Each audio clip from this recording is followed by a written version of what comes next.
on qualitative methods in the social sciences. My name is Bruno Marques Schaefer, and I am a professor of political science here at IESP UERJ. This workshop is part of the internet.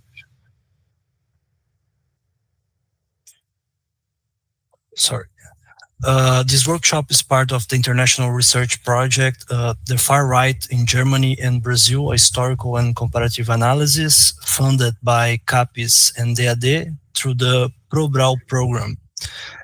This initiative brings together researchers from 4 institutions from Brazil and Germany, IESP UERJ, and the Federal University of Rio Grande do Sul, URGS in Brazil, and the universities of Rostock and Würzburg in Germany. Our project tries to examines the dynamics of far-right politics across both countries and regions, combining historical, conceptual, and empirical analysis. And one of the main goals is to also strengthen academic exchange and methodological training among students and researchers involved in comparative political research. Aligned with this mission, the workshop brings together Professors João Feres Jr. from IESP UERJ, Wolfgang Muno from University of Rostock, and Thomas Kessler from University of Würzburg to offer 3 online sessions conducted in English and open to students, researchers, and anyone interested in deepening their methodological skills. Each day we will explore essential qualitative approaches widely used in political sciences, sociology, and other neighboring fields. So before beginning today's lecture, I'm pleased to introduce Professor Thomas Kessler, who is joining us from the University of Würzburg as part of our ProBrau collaboration. Professor Kessler research focuses on concept formation, comparative political parties, and the history of political ideas. So thank you, Professor Kessler, for your class today. And regarding the dynamics of the workshop, each session will begin with a lecture by the invited professor. After the exposition, if we have time, we will open a little bit of Q&A segment, so participants may type their questions in the comment section in YouTube throughout the presentation, and we will address some of them at the end. We had to move the course from Google Meet to YouTube because, and this is great news, the number of people registered for the workshop was very high. The attendance list, is also available in the comment section. So we are delighted to have you here for this workshop, and thank you for joining us. And now I hand the floor to Professor Thomas Kessler. Thank you. Thank you, Bruno. Thank you for the kind introduction. It's my pleasure to be here today. And I extend a warm welcome to everyone joining us. Good afternoon to Brazil, and good evening to those joining from Europe. It's 6 in the evening here. Well, I will give the first lecture of this 3-part mini course and workshop on concepts and categories. Very basic stuff actually, which is supposed to be presented mainly to undergraduate students, just to give you an idea and to make sure you don't expect too sophisticated discussion of concept formation. So if you are a postgraduate student, you might know already some of the things I am going to tell you, but still, maybe it's helpful as a refreshment of your knowledge. Okay, let's go into the topic of concepts and categories. This is my main topic today, and it's, as I've said, a very basic subject, which is actually at the foundation of everything we do in social sciences. Well, I start with this quote, the role of comparative research in the process of theory building and theory testing consists of replacing proper names of social systems by the relevant variables. Well, which means that before we can engage in anything like theory testing or theory building, we need to replace proper names by variables, which are categories and concepts.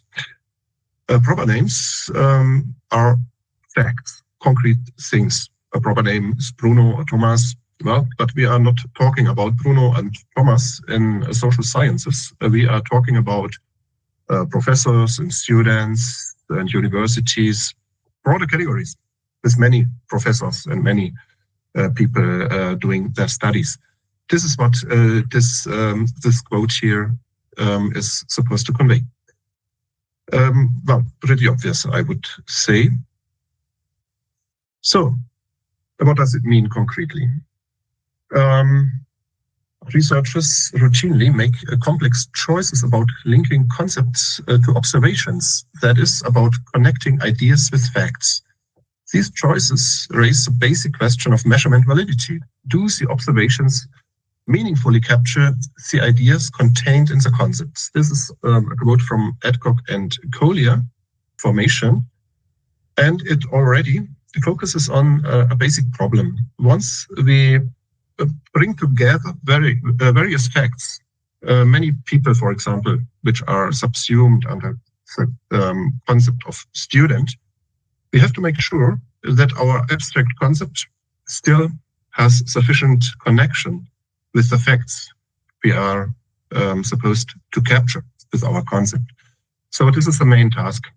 Speaking of abstract concepts and at the same time making sure that reality is still present within or behind our concepts and categories. So why am I constantly talking of concepts and categories? Isn't it the same thing, or what's the difference? Let's start with concepts. Concepts are abstract ideas or mental representations. So generally, a concept is an abstract idea, general idea. And it applies to many cases. It's not just about one case, or there are many different items or facts included in a concept. It is cognitive, it's in the head. This is important. It's not out there, you can't smell it, you can't touch it, you can't see it.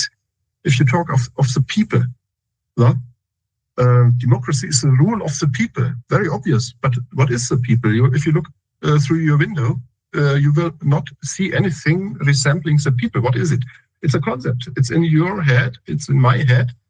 But I hope it's more or less the same thing we have in mind when we talk about the people, which is cannot be taken for granted. But we cannot go out, step out the door, out of our doors, and observe it. It doesn't exist in reality. So this is meant by cognitive. Important to keep in mind. Well, it is about meaning. Well, there are meanings attached to concepts. This is also taking place in our heads. It's a communicative activity. Concepts exist on the level of abstraction. It's more or less the same thing. And concepts are usually defined by necessary and sufficient conditions or by criteria. Criteria are properties which have to be fulfilled or present to speak of a certain concept. So it's about, well, being part or not being part of a concept. But this is already bordering to categories. Typical concepts include democracy, legitimacy, representation, nation, the people, liberty, populism, the state, rule of law, justice, power, and so many more you might know or certainly know from your day-to-day work in political science and sociology. We are constantly working with concepts. We are not working with proper names. We are working with such kinds of concepts. And this is why we are talking about concepts today, because the concepts are, well, the basis for everything else. If we get our concepts wrong, everything else, everything which follows, will get wrong. Our theories are wrong when our concepts are wrong. This is obvious. So, what are categories? Let's see. Okay, here a nice picture to start with, and here can make sense of this picture.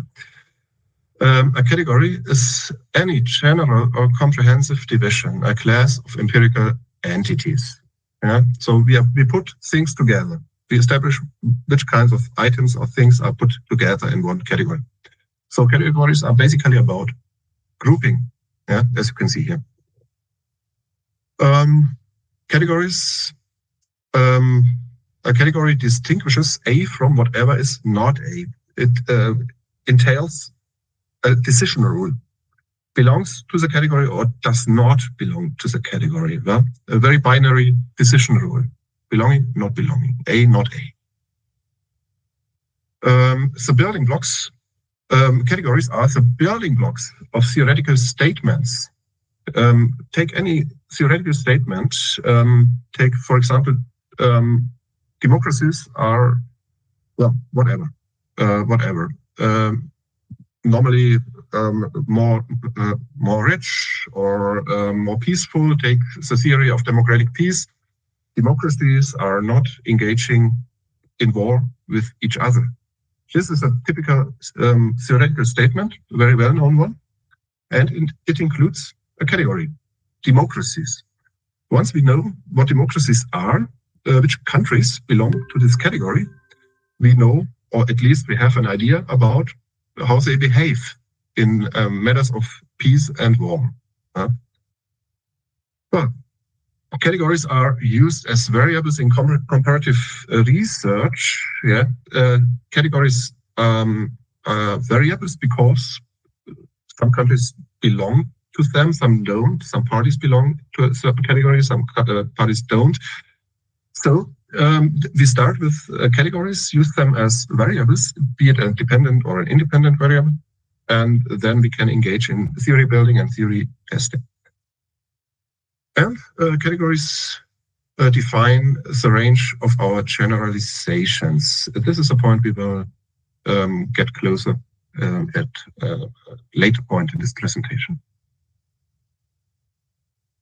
So what is a concept and what is a category depends on the perspective. I used democracy as a concept, but I also used it as a category. So it depends on what we do with democracy. We can use it both as a concept and as a category. As a mental construct, here's, as you can see on the left, this is a concept of democracy and a very, very basic attempt at conceptualization. It shows what belongs to democracy on the conceptual level. There's a people majority rule, voting, individualism, rights, which are also abstract concepts. So we engage actually in an abstract endeavor by defining our concept of democracy. And on the right-hand side, you can see democracy as a category. Here you have a world map from the recent Freedom House index, which shows which countries fall into the category of, the green ones free, partly free, and unfree. This is the most highly accurate, the Freedom House index. And kinds of maps or pictures are used to do empirical comparative work. Here, democracy is used as a category, which again can be used as a dependent or an independent variable. We can ask why these specific countries are democratic and others are not.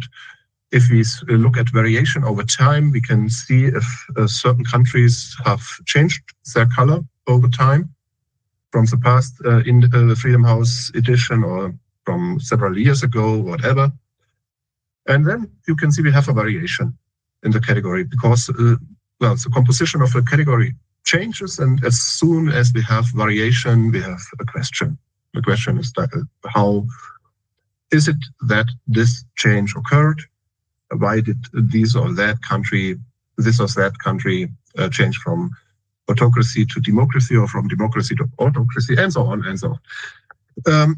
This is meant by a category. Yeah, we categorize the countries of the world into our pre-established scheme of free, partly free, and unfree.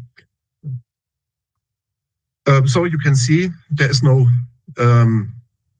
stable rule when to talk about a concept or when to talk about a category. There is no clear line about those terms. They cannot be used interchangeably, but they are very close to each other. It depends on the perspective, huh? Which is why we can use them here as more or less synonymous when it comes to the rules applying to concept formation, because the rules are applying to concept formation also apply to categories. Okay.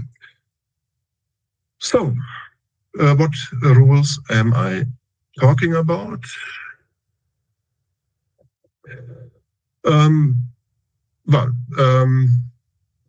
What does it mean to categorize something? This is something we should start with, to think of. What does it mean to put individual countries into a category of free or unfree or partially free? As you can see here, categorization does not mean that individual items or facts or countries or cases are identical. We are not establishing identity. We are establishing sameness in a certain respect, still accounting for certain differences. So this is, so to say, a creative act. It's an intervention. We intervene in factual reality to establish sameness. As you can see here in this box from a Montessori school, obviously, these items are not identical. Well, you have green items here in the upper left box and yellow and red item and so on. But in a certain respect, these items are the same or similar. Well, and it's a decision to put them there and not in another compartment here. This is the important fact, the point, because you could also decide establish a different rule for grouping or sorting these items, and you would get another combination and categorization. You might know this problem. I know it from personal experience. You have this left situation, one big box with bricks, with Lego bricks, and then you try to sort them. Well, you have to decide on the rules how to do it. What you get is, you see on the right, ideally you get such a nice sorted box with color-sorted Lego bricks.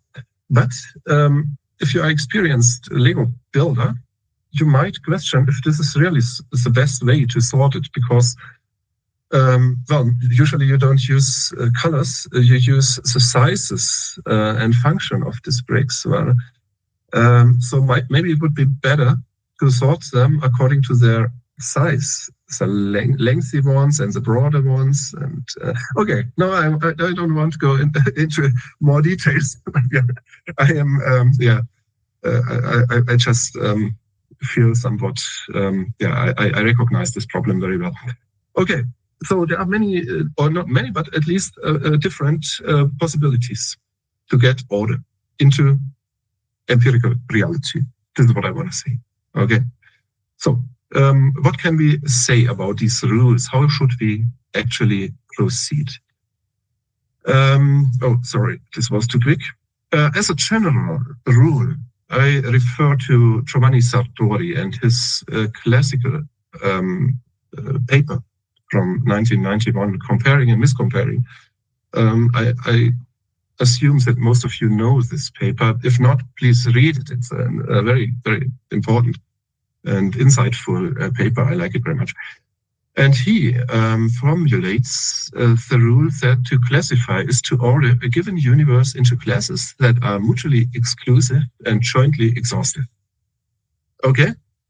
And this becomes quite obvious from this Lego problem. You should make sure that once you have done your work and sorted the whole stuff, there's nothing left.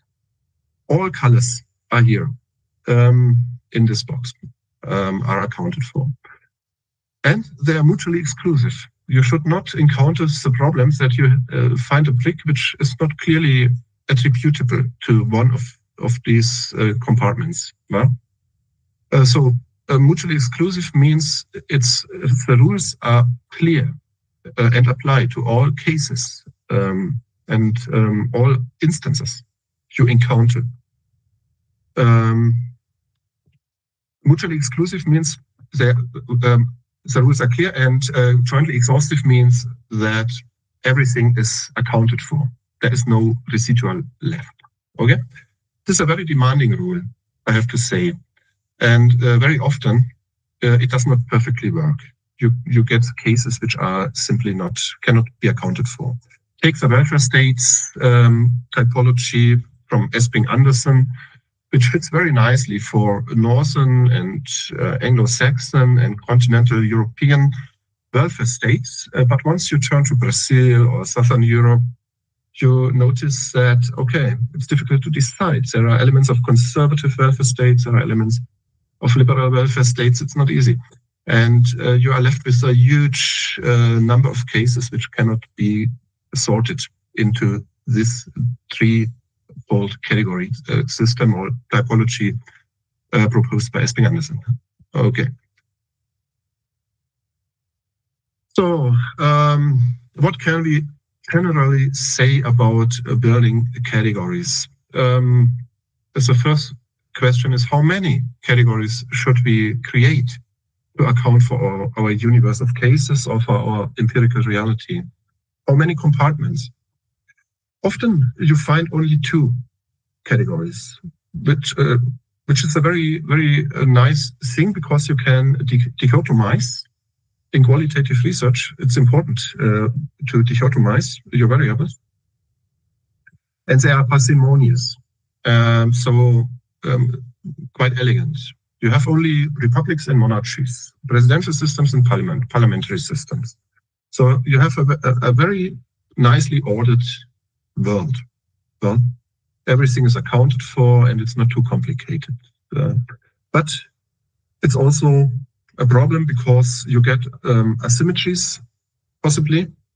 For example, between monarchies, you have an asymmetry because most countries in the world are nowadays republics, and monarchies are constitutional monarchies, and this whole typology does not work anymore. Or you are left with a large number of residual cases which do not quite fit into one or another category. A typical example is semi-presidentialism. As you know, for a long time, we talked only about presidential systems, parliamentary systems. This was the whole story told by Walter Bagehot. So only these two types were known in political science, but at some point, I think it was in the 1970s, Maurice Duverger, the French political scientist, proposed to establish a third category, semi-presidentialism, based on the French experience, which he said did not fit neither parliamentarism nor presidentialism, so we need a third category. A very extensive debate followed. I will not read it. However, so you have advantages and disadvantages with only two categories, so maybe you will opt for many categories or a larger number of categories. Possibly, the various varieties of defective democracies, democracies with adjectives, as they are told in the literature. For example, fragile democracies, immature democracies, unconsolidated democracies, delegative democracies, populist democracies, and so on. I did not provide the whole list. And you can already see from these examples that, yeah, there's also a problem. Well, you get easily conceptual inflation, and the more precise you get and the more limited your categories become, the smaller the scope of your concept becomes. The categories in the end only apply to very few items. Imagine this box above. If you have very many compartments, say 30, 40 compartments, so you have only few bricks in each compartment, and this makes your Lego building project also very complicated, because you have to start searching for the right compartment. And the original intention to make your work easier turns out to be spoiled, and the work in the end gets more complicated, because you have to decide to find the compartment. An advantage would be that categories become more precise. You know more about your cases. Well, if you have the right compartment identified, you know exactly what you find in it. You find exactly the brick you need. Well, you have more information. You know more about each item falling into a category. This is an advantage. So, well, we have obviously a trade-off here. Well, we have to decide, do we want to know more and better about fewer cases, which means we need more categories, or do we prefer knowing less about more cases? We sacrifice information for scope. Then we should opt for less categories. Okay. In Sartori's terms, or also in terms of linguistics, we talk about connotation and denotation, or intension versus extension. Extension means the broadness of a category, or the scope of it. The broader it is, the more we can generalize. Yeah? So if we know something about a certain category, and there are many items in this category, we know more. We know our knowledge refers to more cases. Well, I put it this way. Intension means we know more about fewer cases. So the density of information about each item or case in a category increases. And this is basically the trade-off that we have to decide on. And there is definitely no general rule how to decide this trade-off. It very much depends on the context, on the perspective, on your research design, on many factors. But at a certain point, an inflation of categories will spoil your work. From a certain point, it's not useful to ever more enlarge the number of categories. Okay. So, to this point again, regarding extension and intention, alternative terms would be abstraction and concreteness. The more abstract we get, the more cases we cover, because, well, we attribute, we reduce the number of attributes for each case or associated with a category. So the more abstract, the broader the category, the more concrete, the smaller. This is obvious. Sartori speaks of a ladder of abstraction, and it's very helpful to speak of a ladder or to keep this picture of the ladder in mind. So an orderly way of relating universals or concepts or abstractions to particulars, these are concrete facts or items, is to organize our categories along a ladder of abstraction, whose basic rule of transformation, but aggregation, downward specification is that the connotation, tension, annotation, extension of concepts are inversely related. This is well, it sounds complicated. It's very easy. The more concrete you get, the fewer cases you will have, and the more abstract your concepts become. Well, the more cases, but the less information you have about the cases. The trade-off I talked about, and I tried to show you. So, sometimes we don't want to decide this trade-off once and for all, and instead build subcategories or subtypes. This is an elegant way to deal with the problem. We still have few broad categories, but to account for the diversity within these categories, we create, so to say, an additional layer under the main category, and this would be subcategories. These are also well known from democracy research. Democracy is a very broad concept, and we know that there are very different manifestations of democracy, different models, also historically. To account for this diversity, we don't want to water down the main concept, but we create subcategories or subtypes. It also depends on perspective. If we speak of types or of categories, similar to concepts. You know the type of deliberative democracy, participatory, liberal, social, electoral democracy, and so on. It's not exhaustive. It's the same with autocracies. Here too, we have a range of subtypes, which are more specific, but comprise fewer cases.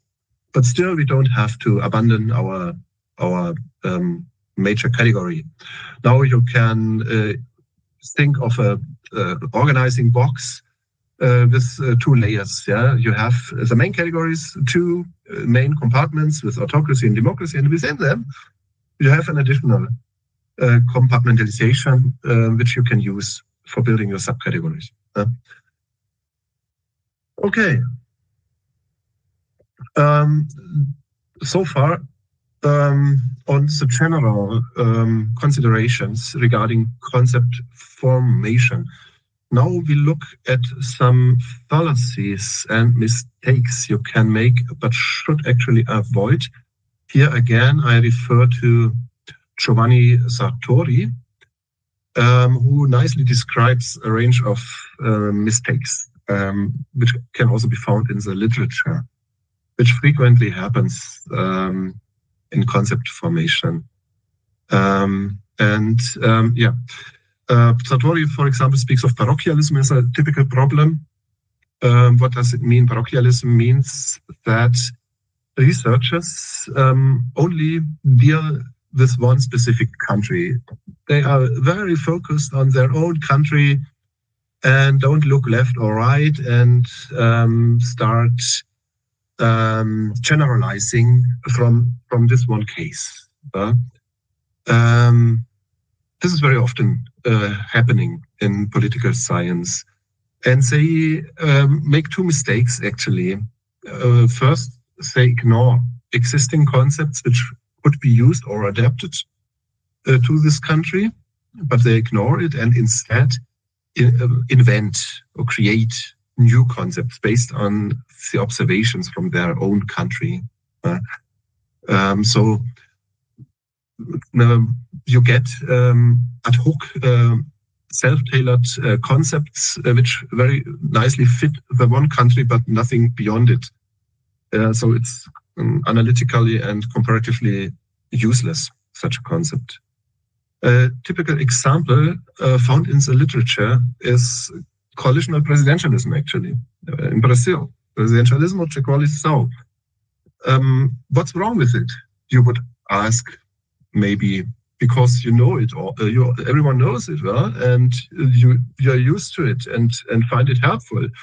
And it actually is helpful for describing what's going on in Brazil. And if you're only interested in Brazil, coalitional presidentialism is a good concept. Why not? But it's not a category which can be used for comparative research. because it's tailored to the Brazilian case and cannot be used beyond it. This is a problem. So if you just want to make a case study on Brazil, or just want to better understand executive-legislative relations in Brazil, why not? So I don't speak. I'm not saying that you should abandon the concept, but you should not confound it with a valid comparative category, which it is not. So, this is what I mean. So it's very, very narrow, a very narrow category, fitting the concept of Brazil, but nothing else. Once you want to make a comparison, well, you need other categories actually. Maybe, yeah, parliamentarism or parliamentarization of presidential systems or something like this. Another problem is degreeism. Why degreeism? We often try to convert categories into degrees, build more fine-grained scales, which actually makes it easier for us to do quantitative work. For quantitative work, you need a metric scale, and so you need degrees. Why is it a problem? Well, Sartori says that well, it might lead to a problem because it might lead to omitting or losing the main feature of a category, which is qualitative. So differences in kind are lost once you focus on differences of degree. And this is indeed a major problem in democracy research, because democracy is an inherently qualitative concept. And the difference between autocracy and democracy is actually a difference in kind. But to compare regime types systematically and to do it more sophisticatedly and quantitatively, you need a scale. You need to convert a qualitative, ambivalent, multidimensional concept into a one-dimensional and metric scale. This is what happens in democracy measurements and indices like VDEM and Freedom House and so on. This is what they do. It becomes a problem once you lose the difference in kind over your scale, or everything is, so to say, lost in this degreeism. If you simply take your threshold defined on the scale as the real thing and defining democracy, which it is not. But it's a compromise. It's a way to deal with this problem. This should be kept in mind, and once you keep it in mind and you consider the difference and reflect on it, you can do it. If you don't, or if you only engage in measurement and degreeism, you might lose the essence of your concept, and this would be a bad thing. Misclassification happens when you get a very heterogeneous category and the items do not fit together. Sartori gives the example of one-party systems. He says that one-party system is a misconception because very different cases are comprised in it. For example, Mexico, China, the Soviet Union, Japan, which simply doesn't fit together. So you put things together which simply do not fit together. They are too different.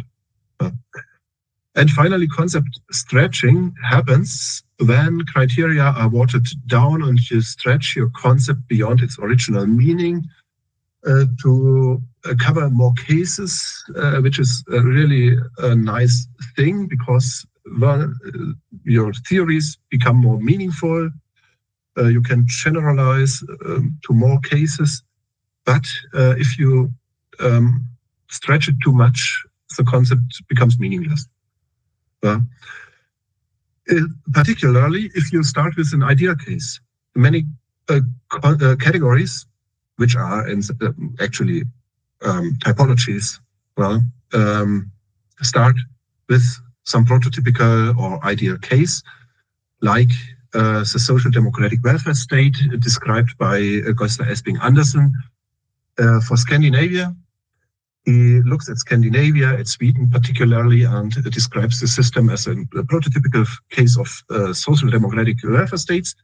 And then you broaden the category ever more, include ever more cases into this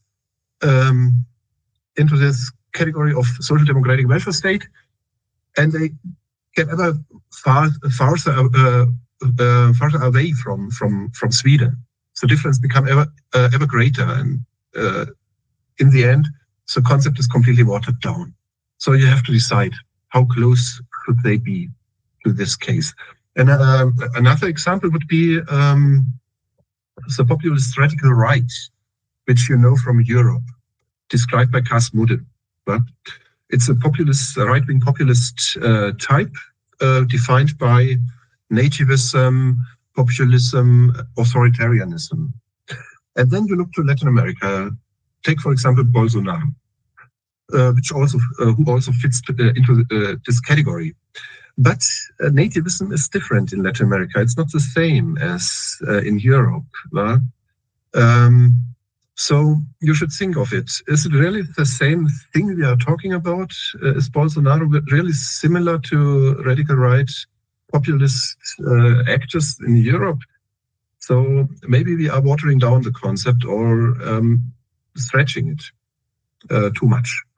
While Bolsonaro is a really good case, fitting quite nicely into the category. But what about other cases like José Antonio Cast in Chile, for example? He doesn't really fit into this category, and this is meant here. It's really tempting to extend the category. Well, it's tempting because you get more cases, but you should be careful with it. I have an example for you. Authoritarian libertarianism, because I encountered it in the literature. People are calling Javier Milei an authoritarian libertarian, which actually doesn't make sense because this classical cleavage scheme, you have left, right, in economic terms, market versus state on the horizontal axis, and you have the cultural axis, which is defined by the two extremes or poles of authoritarianism and libertarianism. So if you lump it together into one concept, authoritarian libertarianism, you have an opposite concepts into one term, within one term, which is actually the perfect example of what Sartori calls a cat dog. Two things which cannot be combined. Either you have a dog or you have a cat, but you cannot have both. So why do people do it? Because it's, you are constantly under pressure of innovation in social sciences to start with. Competitive pressure means you have to come up with something really new and really appealing. So some people come up with entirely new concepts, but they are difficult to communicate. People don't know it. Better, you combine existing things. For example, if you speak of the presidentialization of parliamentary systems, this sounds really good, and we already know something about it. We know presidential systems, we know parliamentary systems, and there is an article on the presidentialization of parliamentary systems. But you mix two things together, and both poles or both concepts lose their meaning if you do it. And the same with authoritarian libertarianism. We have the idea, or have at least the impression, to know what it means. We know what libertarianism is. We know what authoritarianism is. And then, okay, this is it. That's it. But in fact, you abuse and destroy the concepts, because both concepts, or at least one of them, loses its meaning. Libertarianism is by definition libertarian and not authoritarian. It's the opposite. Well, so we find another solution. Either you define libertarianism in a exclusively economic sense, then you can combine it with authoritarianism. But normally it's used or defined in cultural terms, and this doesn't make sense. So, yeah, be careful with it, not to end up with a CAD doc. So, yeah, CAD docs, or Satori's CAD doc shows what happens when categories are built by stretching concepts so far that they lump together fundamentally different things, destroying analytical meaning. Yeah, this is what happens in such cases. Okay, what else can be said about concepts and categories? Important, as I already mentioned in the introduction, the second quote at the start, if you remember, was about linking concepts to facts. And this is about concept validity. Concepts should never lose their linkage or link to material reality or the facts. So the ladder of abstraction is about concept building, but we should never stay at just one point on this ladder. We should constantly move on this ladder to make sure, okay, it fits all together. And this scheme is from Adcock and Collier here, and they describe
it's maybe because I had to confirm. I just had to confirm the recording. Can you hear me? Yeah? Yes. For how long was I disconnected? We lost you, I think, on the start of the ladder of the Sartori's ladder. Sartori's ladder of abstraction so early. Yeah. Oh, guys, this is bad. No, but the figure that you were talking about. If you can put your presentation, I can point you the point here, or can you see it? Can you see the presentation? Let me. No, not now. Okay, so I have to share again. Yes. I don't know what actually happened.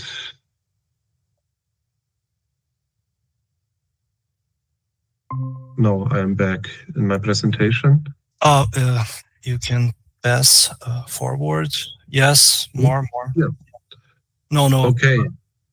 Okay. So This, you No, didn't see this. No, yes. You can pass. You saw it? Yes. Okay.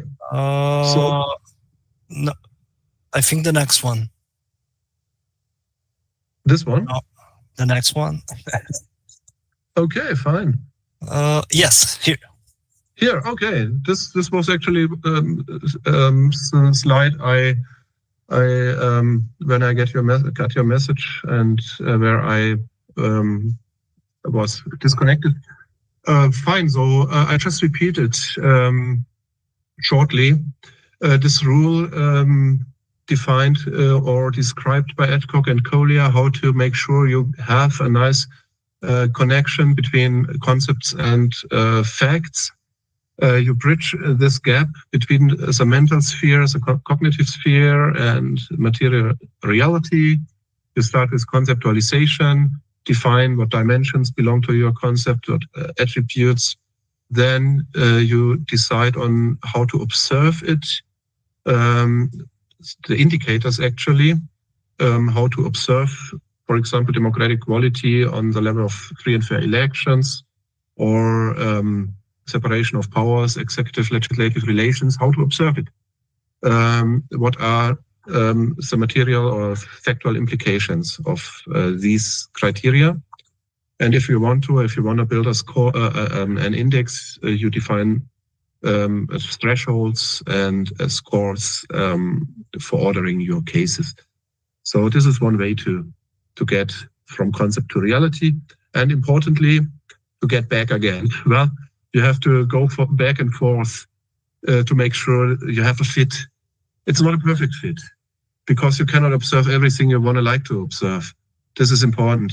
Concepts are never perfect matches with reality, but you have to make sure, and this is work, this is social science work, make sure you get as close as you can to observational empirical level. In other words, you make sure you get valid concepts, concept validity, make sure your indicators really capture the core meaning of the concept you claim to measure, and at the same time that your concept is matched by empirical reality. Okay, this is not always the case, I can tell you. There are many problems with concepts as well as with indicators. I call it the problem of reification. It's also called reification in the literature. It's a term from Marx, actually. It means Verdinglichung in German. It means a concept becomes a thing. This might happen when core meanings of a construct is overly affected by the kinds of data and measures invoked as empirical indicators of the construct. So you take the indicators for the real thing. I found an example. Populism, for example, is defined by an opposition between the people and a corrupt elite. Well, this is the ideational definition by Krasnodar. You can observe it by the leader's rhetoric. For example, if you have a Manichaean and polarizing rhetoric, for example, you can observe it. But rhetoric, discourse, is only the indicator. Once you take it as a real thing and call every harsh language or anti-establishment talk populism, you commit exactly this mistake. You take the indicator as the real thing. So the connection gets lost. So concepts should drive methodology and not the other way around. We must first think clearly about the substance and structure of our concepts, and then we can begin to think about how to validly operationalize that theory into quantitative method. We should always keep in mind what is our concept, not keep sight of it, not lose sight of it. There's one danger in empirical work. Conversely, reification can also happen when the concept becomes detached from empirical reality, when we only talk about the concept and stop thinking of its empirical implications and observational correlates. This is also called a reification fallacy. It's the treatment of something abstract as a material or concrete thing. It's a confusion of a model with reality. The map is taken as a territory or is confused with the territory. You only talk about the map and think it's a real thing, which it is not. I also from democracy research, I have many examples of this fallacy. For example, when people talk about waves of democracy, well, you know it. That's the second, the third, the fourth wave of democratization,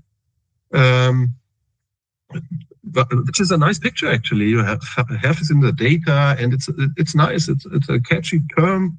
You can work with it. But once you start thinking that there are really waves, and democracy is spreading as a kind of wave, you are exactly committing of reification. There are no waves. Well, there is democracy diffusion, but you have to establish what are the mechanisms of diffusion. And this is the wave doesn't explain anything. Once you start thinking that democracy is really spreading like wave-like, then you miss a point. And this seems to me to happen when people forget that there are real actors and real interactions and processes involved in spreading democracy. There is no such a thing as a wave. Or the decline, the loss of quality of democracy, the democratic backslide or recession. Many terms like that, or the breakdown. We know what happens when something breaks down, when a building breaks down, it is demolished. But in fact, a term like breakdown explains exactly nothing. It's just a picture. It's just a concept. Describing a reality we have to capture concretely. What is meant by breakdown? Who does what concretely? Well, I think you should reflect on this because, well, this is also a temptation to invent such a catchy term like democratic breakdown or backsliding. Everyone has an idea of it and the impression of knowing what it means. But in fact, it explains nothing. It's exactly nothing. You have to climb down the ladder of abstraction and establish what exactly happens in concrete cases of democratic backsliding and so on. Okay. So, finally, on this topic of classification, just a short look on more complicated ways of classifying empirical reality. Classifications can also be organized into hierarchical systems, which actually happens, as you have seen with, or we have seen with authoritarian or autocratic systems and democratic systems. You have also the problem of this animal. What is it in English? Platypus also, which doesn't fit. You have always residual cases which do not fit into your classificatory system. You have a nice concept. You work it out. You conceptualize. You rationalize, and you encounter cases which simply do not fit. This happens. This is hierarchical order. Alternatively, you might organize your universe of cases into such a combinations scheme, into a matrix-like scheme. The typical four-field matrix is here. If you have criterion fulfilled in one case, in the other case not, you can combine it with criterion B, fulfilled, not fulfilled, and so you have four categories with corresponding combinations. Or think of Aristotle and his regime typology, which combines the way of rule and the number of rulers, very well known.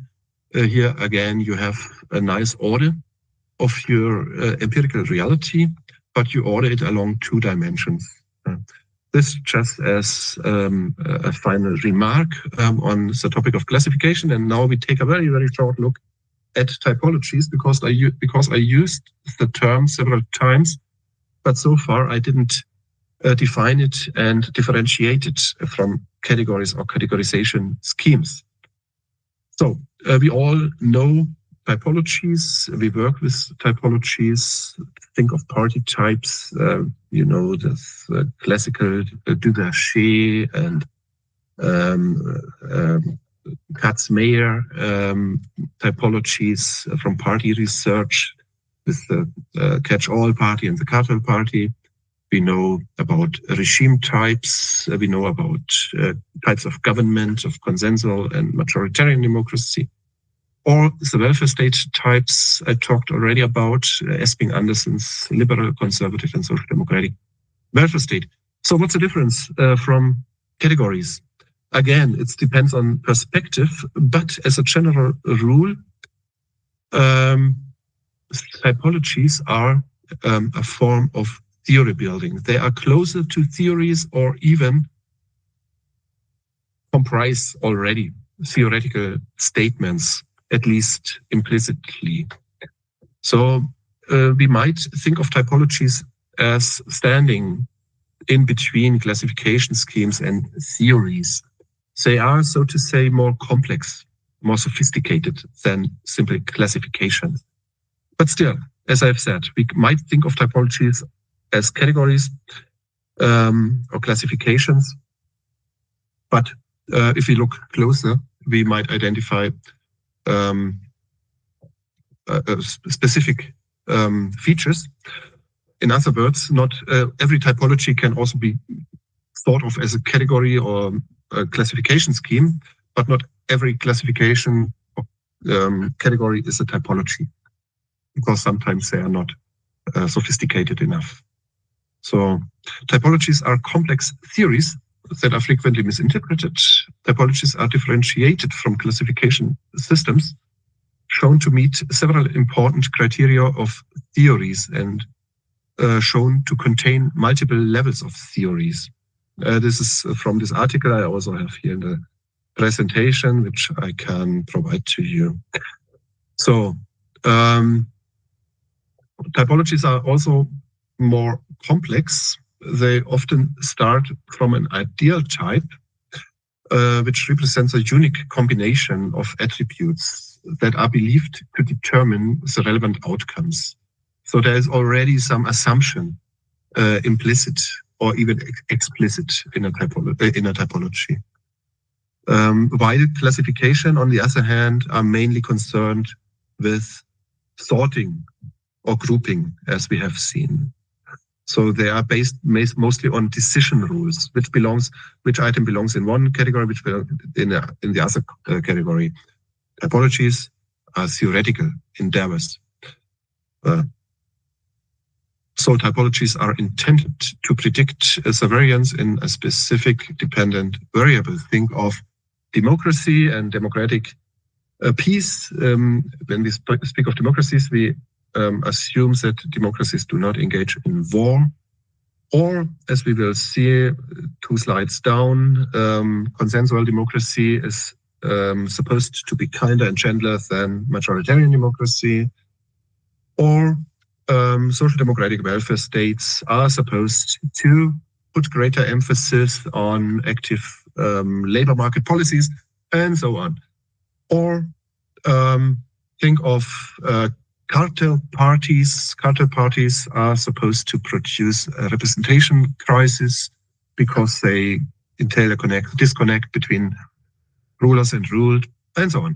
So there is already a theory implied by the typology, by these types themselves. I'm not sure if this is from Doty and Glick or if it's my own invention. However, it's an attempt at catching this message. So on the left-hand side, you can see that this is the ideal type with certain attributes. So it's already a bit more complex, more sophisticated than a mere categorization. Then why do you do it? Why do you develop a typology? The motivation behind it is already a theoretical one. So you have already an idea why this type matters and what it what consequences it has for a certain dependent variable. So it's a part of theory building. This is what is here intended to be conveyed by this figure.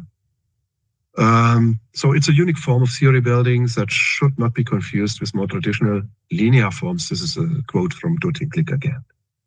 As a final example, I have here the typology you might also know from Arend Leipart, consensual versus majoritarian democracy. The interesting thing is he also starts from ideal types. He starts from a more modest endeavor, only describing consociational democracies,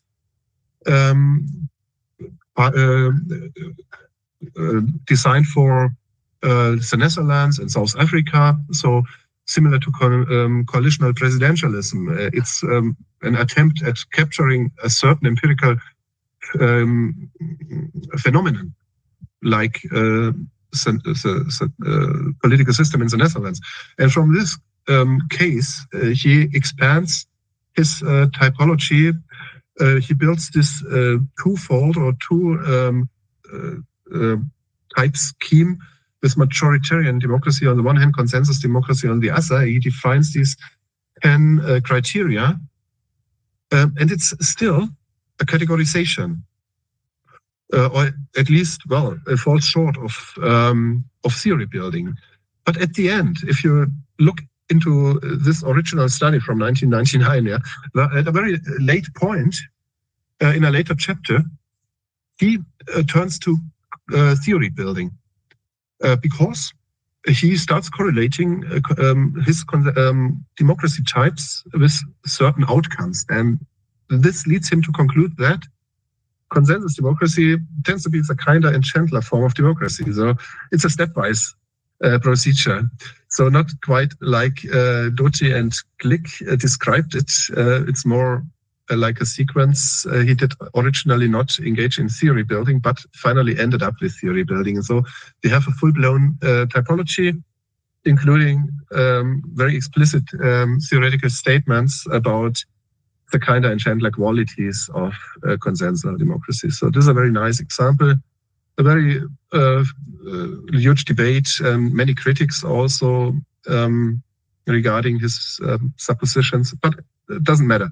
Just an example, okay? So here I have some readings you might look into for deepening the topic.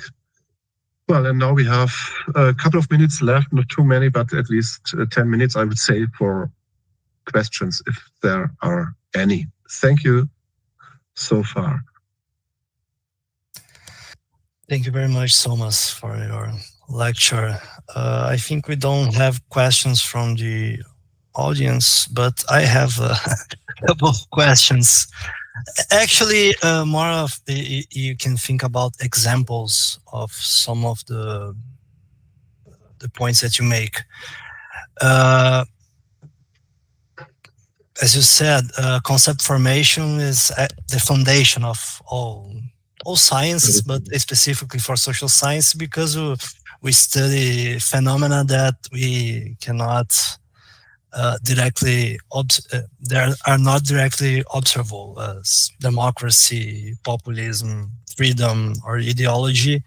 So once a concept is defined, the next step is operationalization, the process of transforming these abstract concepts into measurable variables or indicators.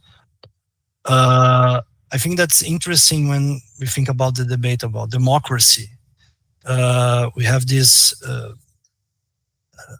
debate about VDEM, varieties of democracy. If you can use subjective or objective measures of democracy. So my question is, if you can think of in examples in the social science where researchers struggle or succeeded in transforming concepts into indicators. The process of transforming the concepts into indicators, and what are the data that we use to do this process? Well, there is no general rule. We know it. Every one of us who does empirical work knows exactly this problem. The problem is that we cannot get the information we would like to have. There's much more we would like to know as we can, in fact, observe. This problem. You have some data. Think of poverty. Think of income levels. Yeah, you have nice data for the past 20 years or 30 years.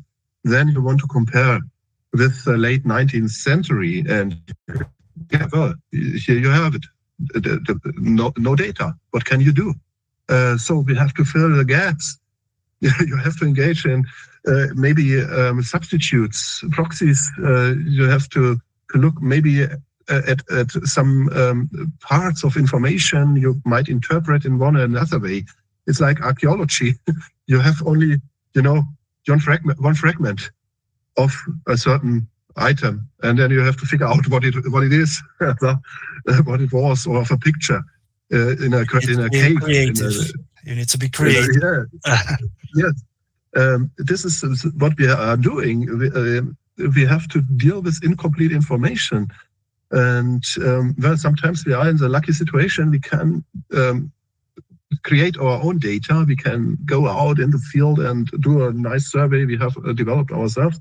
It costs a lot of money, and is also depends on what you want to know.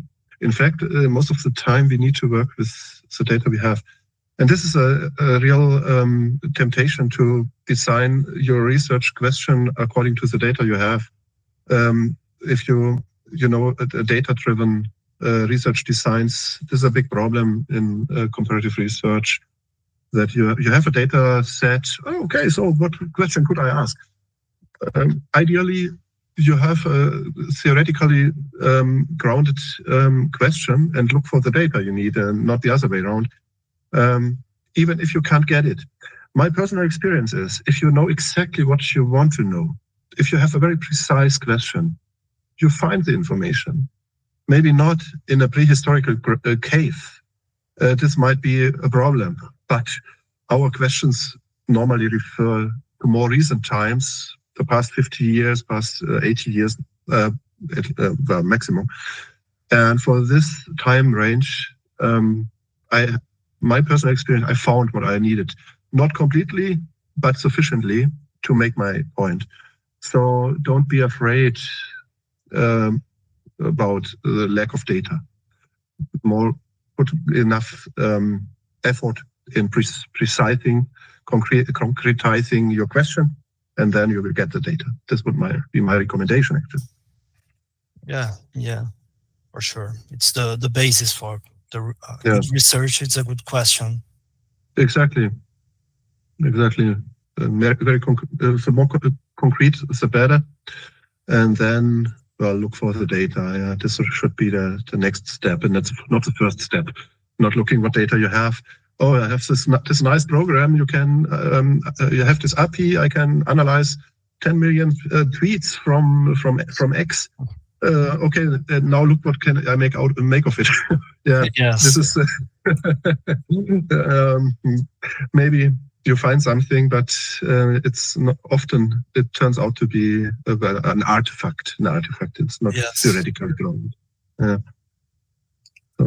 Concept building should be at the start of everything. Yeah, very precise concepts and questions, and this should be done carefully, because the problems I described are very frequent in the literature. I can tell you, confusing the concept, the idea with the real thing. This frequently happens. It's a problem also I see in term papers and so on. People forget that it's an abstraction, what we are talking about. They forget it. They think, yeah, it's clear, it's real. No, democracy is not real. It's an idea. What exactly do you mean by it? A lot of concepts that we work. State capacity. How can you directly observe? Sure. At some point, you also get into normative questions and issues. What should be a state? His asks.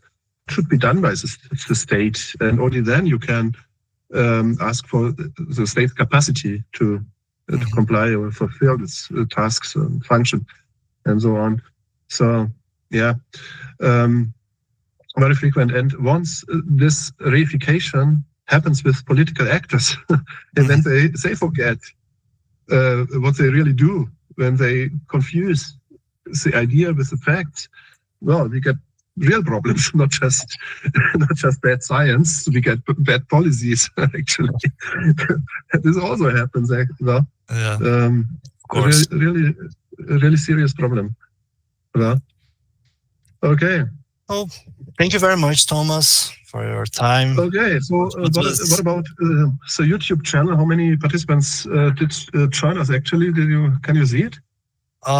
We have, I think, 150 participants. Okay, much less than the original.